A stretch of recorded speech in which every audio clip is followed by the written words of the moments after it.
Bom, hoje a gente tem mais de 34 mil casos confirmados de Covid-19 em Goiás e, infelizmente, passamos de 2 mil mortes no estado. Sobre essa situação, eu converso agora com o secretário estadual da Saúde, Ismael Alexandrino.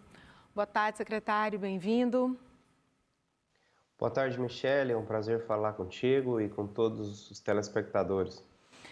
Bom, dia 14 de julho, quando o comércio, foi reaberto, a gente tinha aí 910 mortes.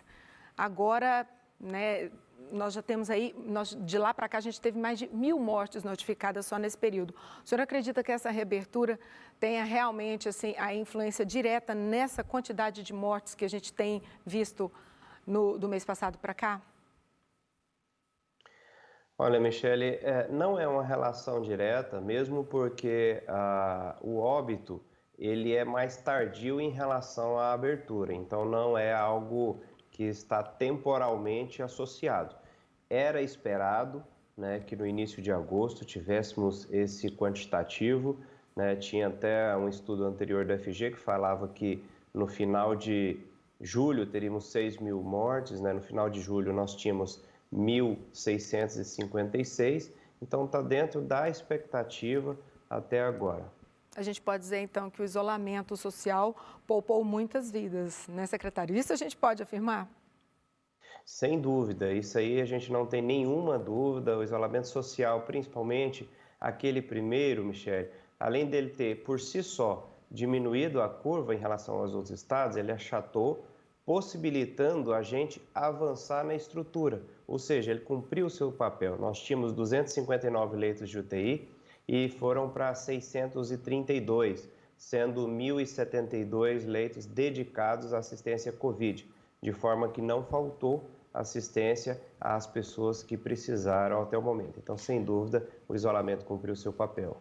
E já dá para afirmar que nós chegamos aí ao pico da doença, porque a gente, desde março, quando a gente começou com a questão da pandemia, fica nessa expectativa e nessa angústia. Em tal mês vai ser o pico, vai ser o pico e vai chegar, vai chegar. A UFG tinha falado que seria, no mês passado, agora a gente fica naquela dúvida, chegamos, não chegamos? Em que situação que a gente está com relação a isso? Sim, a previsão nossa era do dia 22 ao dia 27, chegar no quantitativo máximo diário, né? E a partir daí, uma tendência de manutenção desse quantitativo diário, que a gente chama de platô. Então, sim, a nossa percepção é que tenhamos chegado ao pico e que há uma tendência de estabilização. Uma tendência de estabilização ainda com quantitativo alto, não é tendência de queda ainda, mas nós deveremos ficar aí de 2 a 3 semanas ainda com um quantitativo bastante alto. Certo. E como é que está a questão da ocupação dos leitos, secretário? Olha, de sexta da semana passada até sexta dessa semana, nós tivemos a cada dia uma diminuição do número de pedidos de vaga em UTI. Ontem aumentou mais um pouquinho, nesse momento nós estamos com 85% da taxa de ocupação de UTI, né? Em torno de 65% de enfermaria e de UTI geral 83%, ou seja, nós temos capacidade de absorver a população. Considerando leitos de UTI e leitos de enfermaria, o estado de Goiás, neste momento, só de estrutura estadual, tem mais de 700 leitos. Bom, e os leitos pediátricos de UTI? Me parece que quarta-feira chegou aí a quase um limite. Essa situação foi controlada? Como é que está isso? Foi controlada, na verdade, nós tínhamos mais leitos de UTI pediátrica, Michele, e lá no UGOL fizemos um remanejamento tendo em vista que o paciente pediátrico ele não é tão acometido. Então, nós reduzimos o número de leito, pediátrico, de forma que chegou próximo do limite. Se houver necessidade, isso é algo dinâmico, a gente modifica novamente, mas a priori é o quantitativo que está disponibilizado e, por enquanto, está sendo suficiente. Bom, por falar em suporte, o Estado acaba de receber alguns respiradores para dar um reforço aí nesse atendimento dos casos mais graves da Covid-19?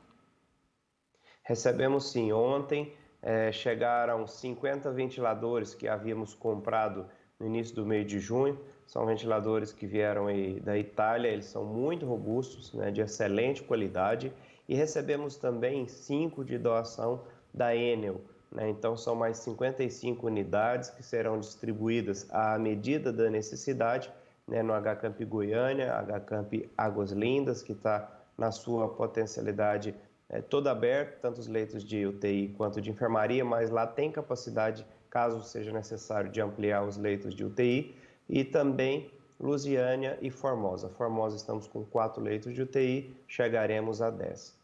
Bom, e aquela boa notícia que está todo mundo esperando, secretário, os goianos vão estar sendo vacinados em fevereiro, a gente pode afirmar isso já? Como é que está essa negociação?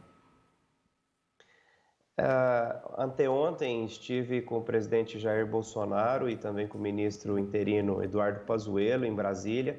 O presidente assinou a medida provisória liberando o crédito extraordinário de praticamente 2 bilhões de reais para a aquisição de 100 milhões de vacinas e também da transferência de tecnologia para a Fiocruz para ser fabricada a vacina no laboratório Biomanguinhos. Então existe uma expectativa que no início do ano, lógico que a presidência da Fiocruz é um pouco cautelosa em relação aos prazos, mas deve chegar no Brasil no início de janeiro os primeiros lotes da vacina e o mais correto é termos a expectativa de vacinarmos em fevereiro. Pode ser que aconteça antes disso, mas a nossa programação é com esse intervalo de tempo. Para não deixar ninguém frustrado, né, secretário? Melhor ter uma boa expectativa do que a frustração, Justamente. né? É melhor antecipar do que atrasar, né, Michele? Com certeza. Mas olha só, a medida assinada pelo presidente é para 100 milhões de doses. Nós, brasileiros, somos aí mais de 200 milhões. Então, a gente já observa que a vacina não vem para todo mundo, né? Como é que vai ser isso? Vão ter aí grupos prioritários? Quem já teve Covid, por exemplo, não é convocado para tomar a vacina? Como é que vai ser isso? Na verdade, essa é a primeira compra e, num primeiro momento, nem as 100 milhões são administradas, é ao longo, né, de um intervalo de tempo. Mas, além das 100 milhões, eu também disse que essa verba é para a aquisição da transferência da tecnologia, para ser produzido no laboratório aqui no Brasil. Ou seja, né, tem essas iniciais, mas depois teremos produção própria. Pois é. A aquisição dessa tecnologia é algo realmente muito importante para a gente. Outros laboratórios podem estar adquirindo ou foi feita uma compra para laboratórios específicos e aí a tecnologia ainda não pode ser compartilhada, vendida para outros, porque também se abriria uma esperança a mais, né? Outros podendo comprar a tecnologia e também fabricar, né? Sem dúvida que poder pode, mas esse poder de compra na casa de bilhões, geralmente quem tem é o governo, né? Então, existem pesquisas que estão feitas na China, na Rússia, essa que foi adquirida, né, que será adquirida pelo Estado brasileiro, será a de Oxford, né?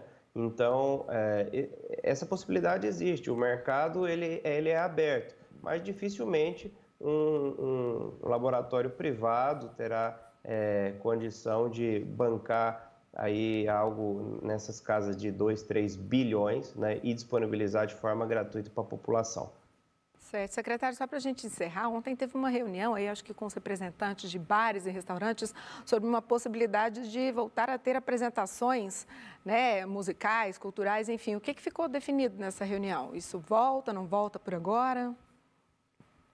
Na verdade, é aquela apresentação cultural dos bares e restaurantes que já estão abertos, respeitando todas as medidas necessárias, um pleito daquela voz violão que fica ali no cantinho, né, sem atrapalhar, sem gerar aglomeração, né, sem estimular ninguém a levantar e dançar, ou seja, o restaurante e o bar ele já cumpre o seu rito e o seu protocolo. E aí o pleito é para que aquele profissional que traz uma música agradável ali na hora do almoço ou do jantar, ele possa trabalhar. Então, foi nesse sentido o pleito, né? Nós entendemos que respeitando as distâncias e seguindo os protocolos do bar, sem que tenha qualquer tipo de aglomeração, isso é possível, né? É um alento, lógico que não é show, não é nada maior, mas já é alguma atividade, né, que possa aí fomentar, inclusive a atividade do sustento desses profissionais. Tá certo. Ismael Alexandrino, nosso secretário estadual da Saúde, muito obrigada por participar aqui conosco do TBC Notícias, primeira edição, nesse sábado. Uma ótima tarde para o senhor. Bom trabalho, muito obrigado. Obrigada. Bom, e a gente vai encerrar o TBC Notícias mais cedo hoje. A gente fica por aqui, mas na segunda-feira a gente está de volta normalmente ao meio-dia. Tchau, tchau. Te desejo um fim de semana de paz, saúde e boas notícias. Até lá.